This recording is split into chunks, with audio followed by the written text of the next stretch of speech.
আসসালামু আলাইকুম সবাইকে। আপনারা সবাই কেমন আছেন? আশা করছি যে যেখানে আছেন ভালো আছেন, সুস্থ আছেন। আমরাও আলহামদুলিল্লাহ ভালো আছি। আজকে নতুন দিনে নতুন আর একটা ভিডিও শুরু করতে যাচ্ছি। সবারই প্রশ্ন যে আমরা কোরিয়াতে থাকার পরও কেন কন্টেনারে থাকি, তো সেই প্রশ্নের উত্তরটা আজকে দিয়ে দিব।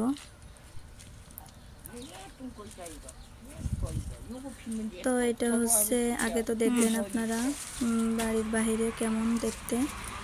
তো এটা হচ্ছে আমাদের বাসার একদম সামনে যে একটা আঙ্গুর গাছ আছে, আর আমি কিছু কিছু গাছ লাগিয়েছি সেগুলা। আর এখানে অন্য একজনের জমি, মানে আমরা যে বাড়ি থাকি তাদের না, তো অন্য আর একজনের জমি।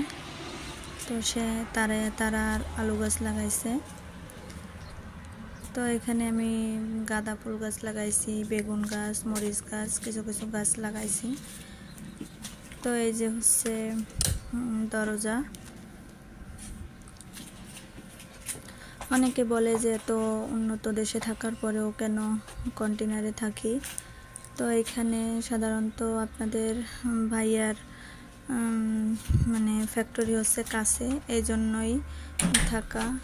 ভাড়া কিন্তু একেবারে কম না, বাংলা টাকার প্রায় 26-27 হাজার টাকা ভাড়া। কিন্তু তারপরেও একটা রুম আর রান্নার জায়গা আলাদা আছে, টয়লেট আছে পাশে, এই আর কি। তো এখানে আপনারা তো দেখলেনই, রাতে আমাদের বাসায় মেহমান আসার কথা ছিল, তো তাদের জন্য আমি রান্না করছি। এই যে রোস্ট রান্না করছি, ডিম ভুনা করছি, আর হচ্ছে ইলিশ মাছ রান্না করছি, আর গরুর গোশ রান্না করছি, পোলাও করছি, এটাই।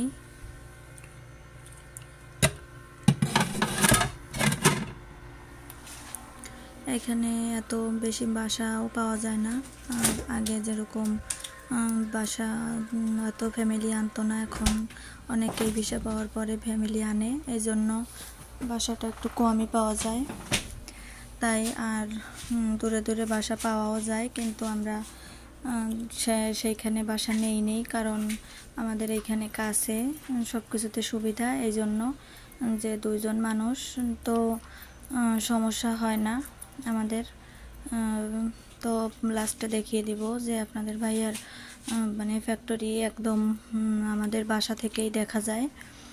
তো সে যখন তখন মন চায় আসে, বিপদ আপদ যাই হোক না কেন, এই জন্যই এত কাছে নেওয়া বাসাটা।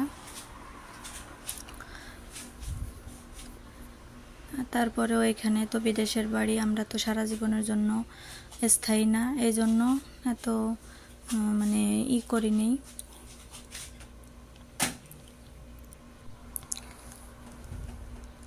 আর আমাদের বলছিল মালিকের, যে যাদের যে ফ্যাক্টরির আর কি মালিক, তো তারে বলছিল যে তার জমি আছে, তো ওইখানে ঘর তুলে দেওয়ার কথা বলছিল। তো আপনাদের ভাইয়া ওইখানে যায়নি, দূর বিধায়, এই জন্য এখানে কাছে, এই জন্যই এইখানে বাসাটা নেওয়া। তো তেমন কিছু নেই আমাদের ঘরের ভিতরে, 2 জন মানুষের টুকটাক যেগুলা লাগে সেইগুলাই, তেমন কোনো কিছুই নেই।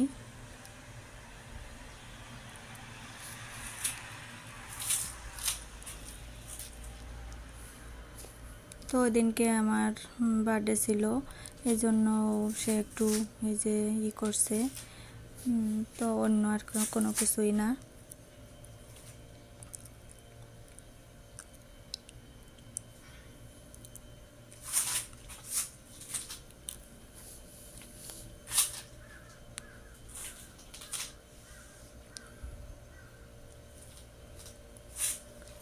এখানেও অনেক খরচ, আর সাধারণত সবজির অনেক দাম, গোশের থেকে সবজির দাম বেশি। তো আর বাসা ভাড়া তো আছেই, শুধু বাসা ভাড়া থাকলে হয় না, কারেন্ট বিল, তারপরে ওয়াইফাই বিল, এরপরে গ্যাস, তারপরে পানি গরম করে সে পানির বিল, তো সব কিছু মিলে অনেক খরচ পড়ে। আর খরচ ওইভাবে খরচের কোনো বিষয়ও না, আবার বিষয়। আর ওই যে দেখেন এটা হচ্ছে আপনাদের ভাইয়ার ফ্যাক্টরি, এই জন্যই এইখানে বাসা নেওয়া, যে একদম কাছে, সুযোগ সুবিধা কখন কি হয় না হয় সব সময় দেখতে পারবে, মানে আসবে, এই জন্যই এইখানে নেওয়া। তো আমার আজকের ভিডিওটা এই পর্যন্তই। আপনাদের আরও কিছু জানার থাকলে অবশ্যই বলবেন। আর সবাই ভালো থাকবেন, সুস্থ থাকবেন। আল্লাহ হাফেজ, আসসালামু আলাইকুম।